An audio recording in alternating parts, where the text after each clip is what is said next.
Hello friends, welcome to my channel. आज हम Bihar board class 10th के मैथ्स के most important previous year objective questions को discuss करने वाले हैं। ऑब्जेक्टिव क्वेश्चंस एग्ज़ाम में बहुत इम्पोर्टेंट रोल प्ले करता है, इसलिए आप वीडियो को पूरा देखें और आपको यह वीडियो पसंद आए तो ही इस वीडियो को लाइक और चैनल को सब्सक्राइब करें।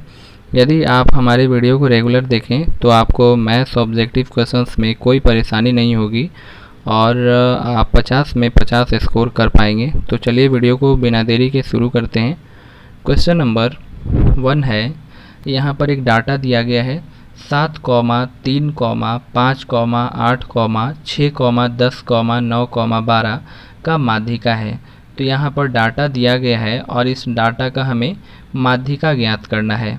तो यहाँ पर सबसे पहले माध्यिका ज्ञात करने के लिए जो डाटा दिया गया हो उसको हम असेंडिंग ऑर्डर में लिख लेते हैं। जैसे हम यहाँ देख पा रहे हैं कि यह जो है असेंडिंग ऑर्डर में नहीं है, तो पहले हम इस डाटा को असेंडिंग ऑर्डर में सजा लेंगे। तो चलिए इसे पहले हम असेंडिंग ऑर्डर में यानी कि बढ़ते क्रम में सजा लेते हैं। तो सबसे पहले बढ़ते क्रम में सजाने के लिए हम इसमें सबसे पहले छोटी संख्या को लिखते हैं। तो इसमें सबसे छोटी जो संख्या है वो है 3। तो 3, 5, 6, 7, 8, 9, 10 और 12। तो इस प्रकार से हम सबसे पहले इसको असेंडिंग ऑर्डर में यानी कि बढ़ते क्रम में सजा लेंगे। अब यहाँ पर n का मान यानी कि देख पा रहे हैं इसमें जो डाटा दिया गया है इसमें टोटल संख्या कितना है, तो टोटल संख्या जो है वो है 8। तो माध्यिका ज्ञात करने के लिए सूत्र होता है, जब यहाँ पर n का मान सम संख्या होगा, यहाँ पर 8 एक सम संख्या है, तो माध्यिका ज्ञात करने का सूत्र होता है 1/2, यहाँ पर हो जाएगा n/2वां पद, 1/2 n/2वां पद और प्लस होता है n + 2/2वां पद। इस तरीके से तो ये माध्यिका ज्ञात करने का सूत्र है जब n का मान सम संख्या हो। तो इसे हम आगे सॉल्व कर लेते हैं।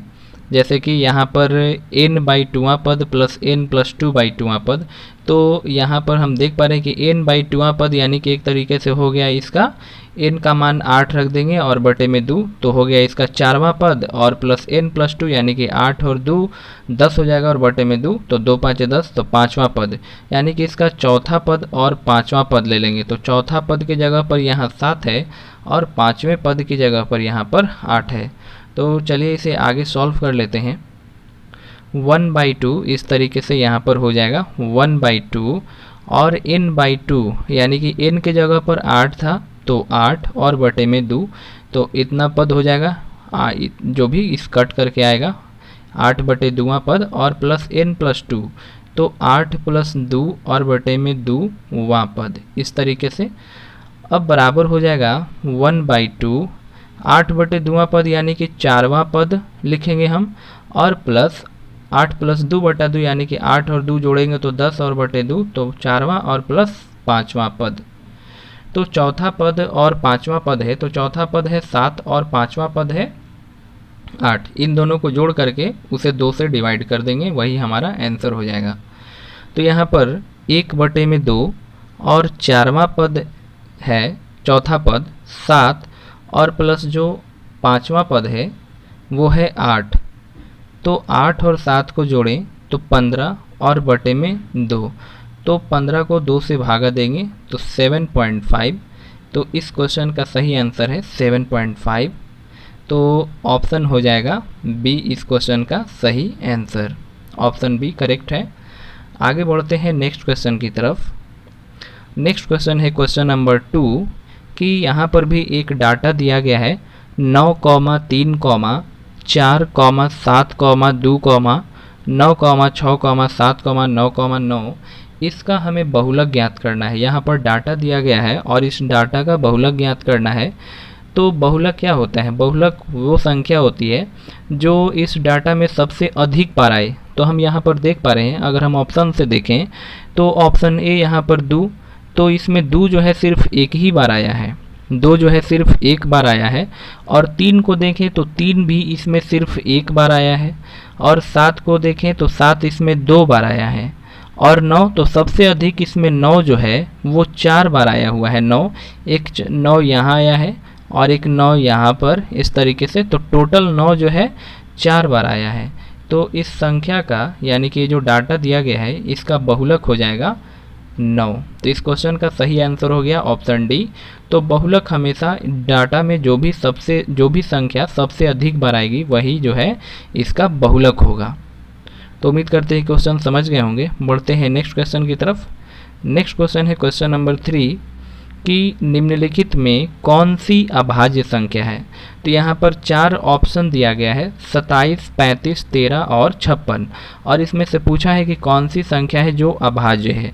तो अभाज्य संख्या वैसी संख्या होती है जो सिर्फ 1 से और या फिर खुद से विभाजित हो, जो 1 से या खुद से विभाजित हो। तो यहाँ पर ऑप्शन ए में देखें तो ऑप्शन ए में है 27।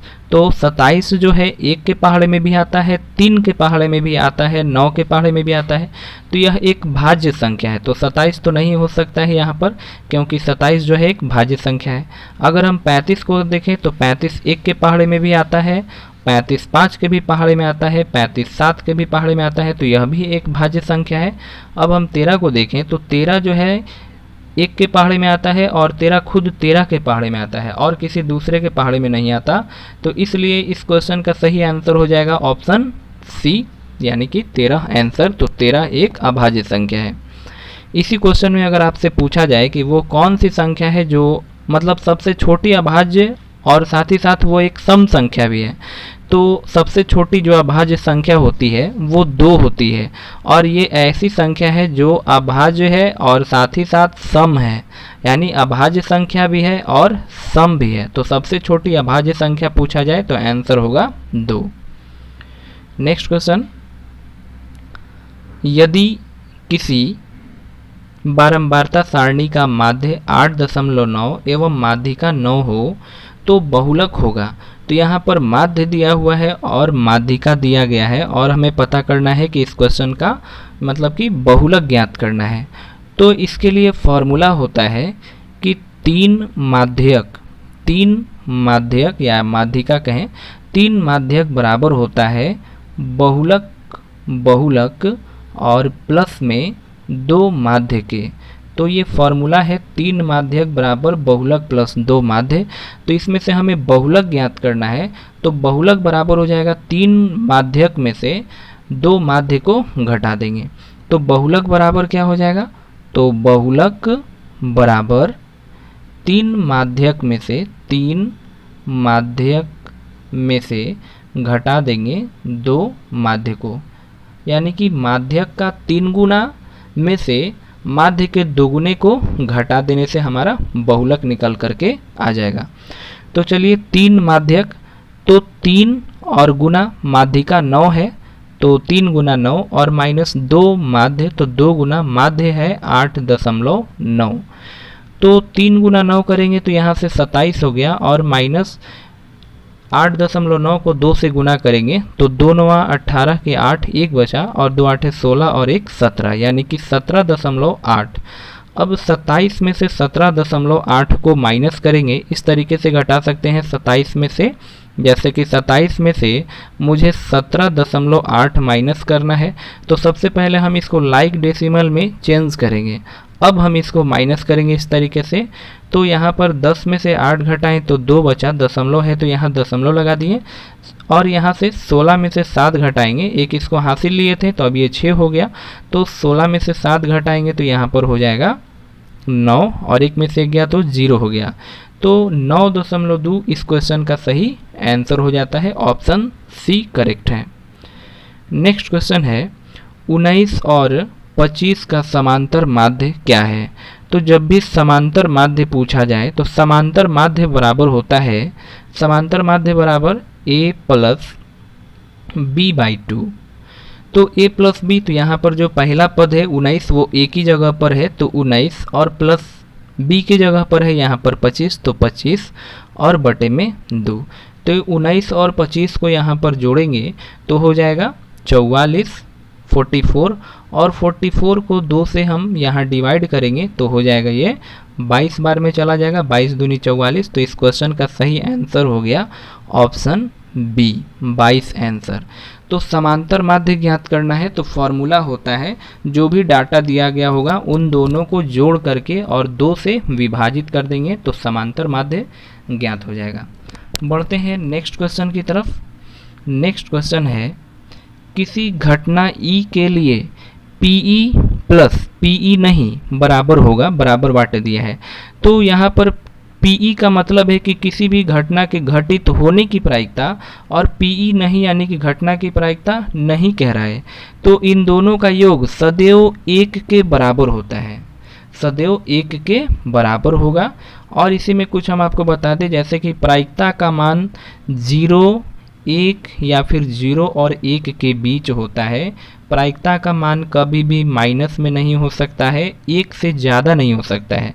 तो यहाँ पर पूछा है कि किसी भी घटना ई के लिए पीई प्लस पीई नहीं बराबर वाट, तो यानी किसी भी घटना के घटित होने का और प्लस घटित नहीं होने का अगर योग पूछा जाए तो सदैव 1 होगा। तो इस क्वेश्चन को आप डायरेक्ट याद रखेंगे, इसका आंसर हो जाएगा ऑप्शन बी। नेक्स्ट क्वेश्चन है क्वेश्चन नंबर 7 कि 2 सिक्के के उछाल में 2 शीर्ष आने की प्रायिकता होगी।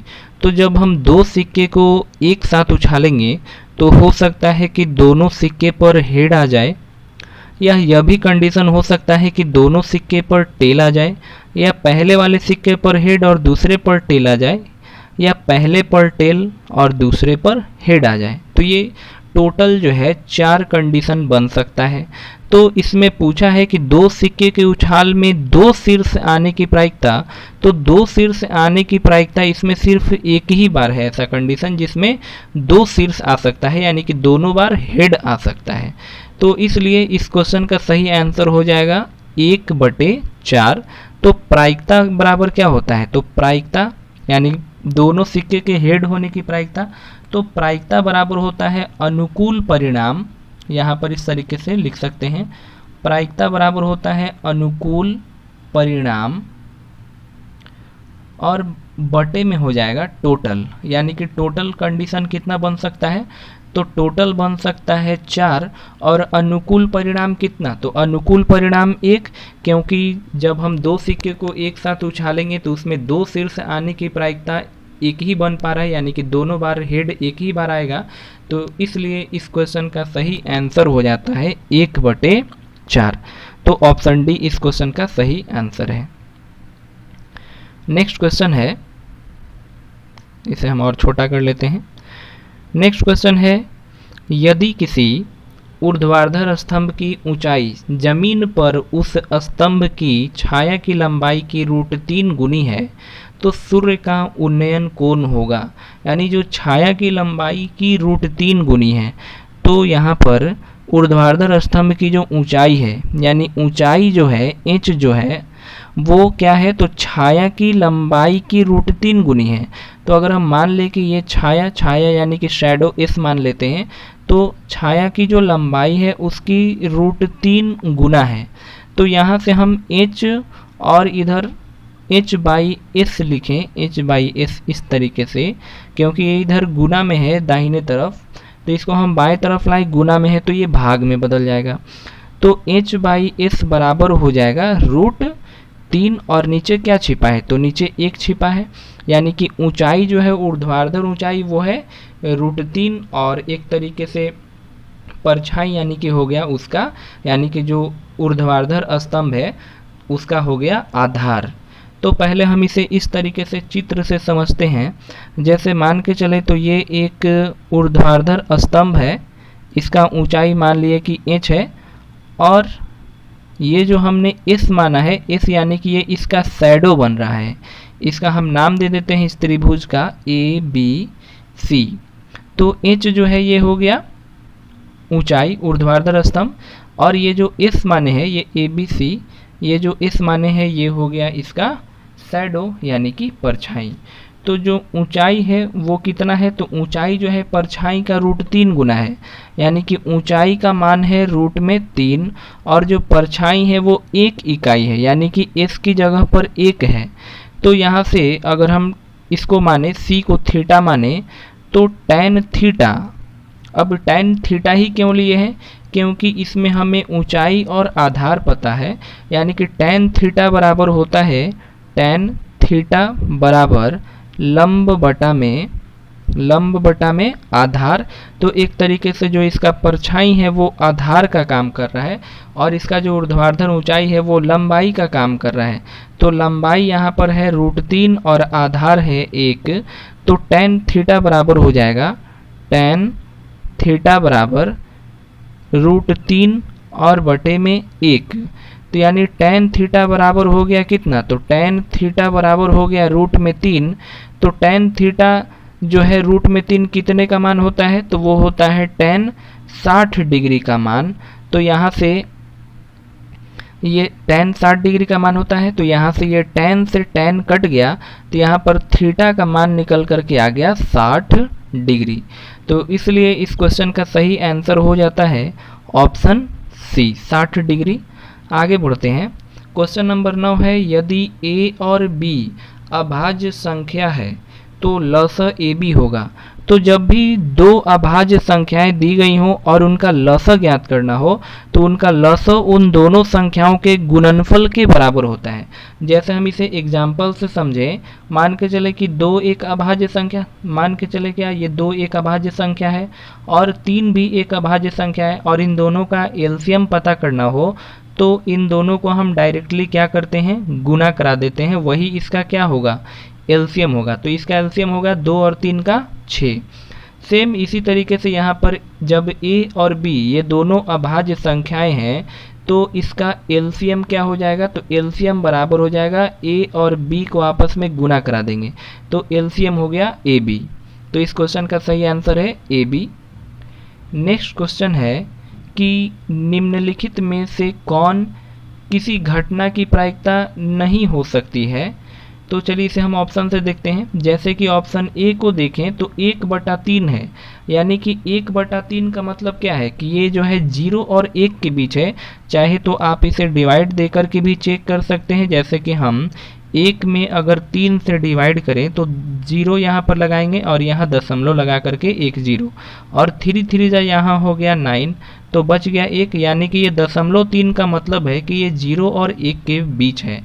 तो ये तो घटना की प्रायिकता हो सकती है, क्योंकि घटना की प्रायिकता 0 और 1 के बीच हो सकती है। और यहाँ पर 0.3 है तो ये भी जो है 0 और 1 के बीच है, तो ये भी घटना की प्रायिकता हो सकती है। आगे ऑप्शन सी चेक करते हैं तो 33% है, तो 33% का मतलब क्या होता है, 33 और परसेंट जब हटेगा तो बटा में 100 लग जाएगा इस तरीके से। तो 33 को अगर हम 100 से डिवाइड करेंगे तो 0.33 आएगा, तो यह भी जो है 0 और 1 के बीच में है।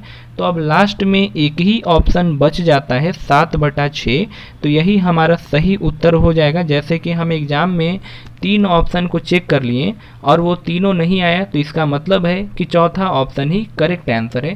तो इस तरीके से हम समय को भी बचा सकते हैं। या फिर अगर इसको हम चेक करें, जैसे 7/6 है, तो ये ऐसे ही देखने में पता चल रहा है कि ये 6 1 जा 6 यानी कि 1 से बड़ा है। जैसे जब हम 7 को 6 से डिवाइड करेंगे तो 6 1 जा 6 आ गया, एक बचा दशमलव दे करके यहाँ पर 0 लगाएं तो फिर से 6 1 जा 6 यानी कि ये 1.1 आ रहा है। इसका मतलब है कि ये 1 से बड़ा है, तो प्रायिकता का मान कभी भी 1 से बड़ा नहीं हो सकता है। इसलिए इस क्वेश्चन का सही आंसर हो जाता है ऑप्शन डी 7/6।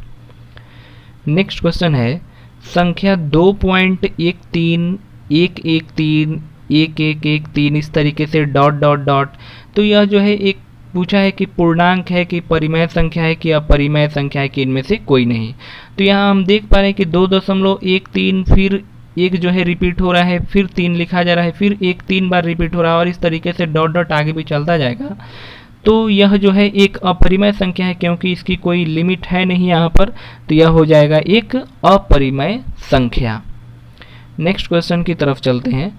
नेक्स्ट क्वेश्चन है, सह अभाज्य संख्याओं का मस होता है। तो सह अभाज्य संख्या पहले जानते हैं कि सह अभाज्य संख्या होता क्या है। तो सह अभाज्य संख्या वैसी संख्या होती है जिसका मस 1 होता है। तो सह अभाज्य संख्या वैसी संख्या जिसका मस 1 हो। तो इस क्वेश्चन का सही आंसर हो जाता है ऑप्शन बी। जैसे 2, 3 यह जो है एक सह अभाज्य युग्म कहलाएगा क्योंकि इनका मस यानी कि HCF 1 है। उसी तरीके से अगर हम 3, 5 तो 3, 5 इनका भी मस जो है 1 आएगा। तो यह भी क्या है, एक सह अभाज्य संख्या का युग्म है। तो इसलिए इस क्वेश्चन का सही आंसर हो जाता है ऑप्शन बी। इसका मस जो है यानी सह अभाज्य संख्याओं का मस 1 होता है। नेक्स्ट क्वेश्चन है, यदि m एक धनात्मक पूर्णांक है तो धनात्मक विषम पूर्णांक का रूप होगा। तो यहाँ पर दिया गया है कि m एक धनात्मक पूर्णांक है तो धनात्मक विषम पूर्णांक का रूप क्या होगा। तो इसे हम ऑप्शन से चेक करते हैं। जैसे m एक धनात्मक पूर्णांक है तो यहाँ हम m के जगह पर 1, 2, 3 यानी प्लस में कोई भी नंबर मान सकते हैं। तो हम यहाँ पर 1 ही रख करके चेक करते हैं। तो 4 गुना 1 प्लस 2, तो यहाँ पर 4 में 1 से गुना करेंगे तो 4 और 2 6। तो 6 जो है एक यहाँ पर सम संख्या है, तो ये ए ऑप्शन नहीं हो सकता है। अब दूसरे ऑप्शन को चेक करें, 4m प्लस 4, तो 4 गुना ए की जगह m की जगह पर हम 1 रखें और प्लस 4 को जोड़ें तो ये हो जाएगा 4 एकम 4 और 4 8। यह भी एक सम संख्या है, तो यह भी नहीं हो सकता है। ऑप्शन बी भी इनकरेक्ट है। नेक्स्ट क्वेश्चन, आगे ऑप्शन सी को चेक करते हैं। तो यहाँ पर 4m प्लस 1 है, तो 4 गुना m की जगह पे 1 और प्लस 1, तो 4 एकम 4 और 1 5। और ये हमारा क्या है, तो ये हमारा एक 5 जो है ये विषम संख्या है। और यही हमें बताना था कि धनात्मक विषम पूर्णांक का रूप कौन है। तो इस क्वेश्चन का सही आंसर हो जाएगा ऑप्शन सी यानी 4m प्लस 1। नेक्स्ट क्वेश्चन की तरफ चलते हैं। नेक्स्ट क्वेश्चन है, रैखिक बहुपद के शून्यक की संख्या होती है। तो रैखिक बहुपद के शून्यक की संख्या सदैव 1 होती है। इस सभी क्वेश्चन को आप डायरेक्ट नोट कर लें और इसे रिमेंबर कर लें, याद रखें कि रैखिक बहुपद के शून्यक की संख्या 1 होती है या 2 सह अभाज्य संख्या का मस 1 होता है। तो इन सभी क्वेश्चंस को आप डायरेक्टली रिमेंबर रखें। नेक्स्ट क्वेश्चन की तरफ चलते हैं। नेक्स्ट क्वेश्चन है कि 2x square minus 3x minus 5 का एक शून्यक है। यानी एक द्विघात समीकरण दिया गया है 2x का स्क्वायर माइनस 3x और माइनस 5, और इसका हमें एक शून्यक ज्ञात करना है। तो हम इसे इस प्रकार से तोड़ेंगे, जैसे स्प्लिटिंग द मिडिल टर्म इसको बोला जाता है। तो यहाँ पर हमें शून्यक ज्ञात करना है, तो 2x का स्क्वायर माइनस 3x माइनस 5 बराबर यहाँ पर 0 ले लेंगे। जब भी शून्यक ज्ञात करना होगा तो बराबर 0 कर लेंगे। अब यहाँ हमें इस प्रकार से माइनस 3 को तोड़ना है, यहाँ माइनस 3x को, कि गुना करने पर 5 दूनी 10 माइनस में 10x स्क्वायर आना चाहिए और जोड़ने या फिर घटाने पर माइनस का 3x आना चाहिए। तो चलिए उसे इस प्रकार से हम कैसे लिख सकते हैं। जैसे यहाँ पर 2x का स्क्वायर है तो 2x का स्क्वायर लिख लेंगे, और उसके बाद जैसे 5 दूनी 10 है तो यहाँ पर हम इस प्रकार से इसे लिख सकते हैं, माइनस में 5x लिख सकते हैं और प्लस में 2x लिख सकते हैं। जैसे इन दोनों को हम अगर जोड़ें तो यहाँ माइनस 5x में से 2x क्या होगा, घट जाएगा, तो माइनस में 3x बच जाएगा, और गुना करेंगे तो यहाँ हो जाएगा माइनस में 5 दूनी 10 x का स्क्वायर। तो यहाँ हम माइनस 5x प्लस 2x लिख लिए और माइनस 5 है तो माइनस 5 और बराबर शून्य ज्ञात करना है तो 0। अब यहाँ से हम देखते हैं कि जो भी हमें कॉमन मिलेगा, जैसे 2x स्क्वायर है और यहाँ 5x है, इन दोनों में x कॉमन मिल रहा है तो x को हम कॉमन निकाल लेंगे। तो अंदर बच जाएगा यहाँ पर 2x, और माइनस 5x में से x कॉमन निकालिए तो अंदर बच गया 5, और यहाँ पर प्लस में, तो प्लस में 2x माइनस 5 में क्या कॉमन मिल रहा है दोनों में, तो दोनों में से हम एक कॉमन निकाल सकते हैं। तो अंदर बच जाएगा यहाँ 2x और माइनस 5 और बराबर इस तरीके से 0 हो जाएगा। तो एक निकल करके आ गया x plus 1 into 2x minus 1, ये sorry 2x minus 5, x plus 1 और 2x माइनस 5, इस तरीके से x प्लस 1 और हो जाएगा 2x माइनस 5 और बराबर 0। तो हमें एक शून्य ज्ञात करना है, यानी x और प्लस 1 बराबर 0 ले लेंगे। तो x बराबर एक शून्य क्या आ गया, माइनस का 1। अब दूसरा भी ज्ञात कर लेते हैं और चेक कर लेंगे, जो भी ऑप्शन में होगा उसे टिक कर देंगे। तो 2x और माइनस 5 बराबर ले लेना है यहाँ पर 0। तो 2x बराबर, अब लेफ्ट साइड माइनस में है तो राइट साइड में ये प्लस में हो जाएगा यहाँ पर 5। अब x बराबर, तो x बराबर हो जाएगा 5/2। तो 2 शून्यक निकल करके आ गया, एक माइनस 1 और एक 5/2। तो चलिए हम ऑप्शन में देख लेते हैं। तो ऑप्शन में यहाँ पर -1 दिया गया है, तो इस क्वेश्चन का सही आंसर हो जाता है ऑप्शन बी -1। यहाँ पर इसके एक और शून्यक माइनस में 5/2 है, तो यहाँ ऑप्शन के हिसाब से हो जाएगा इस क्वेश्चन का सही आंसर -1। तो फ्रेंड्स, आज हम क्वेश्चन नंबर 15 तक ही रहने देते हैं और आप हमें कमेंट करके बताइए कि आपको यह वीडियो कैसा लगा। अगर आपको यह वीडियो पसंद आता है तो वीडियो को लाइक शेयर ज़रूर कीजिए और हमारे चैनल को सब्सक्राइब कीजिए। धन्यवाद।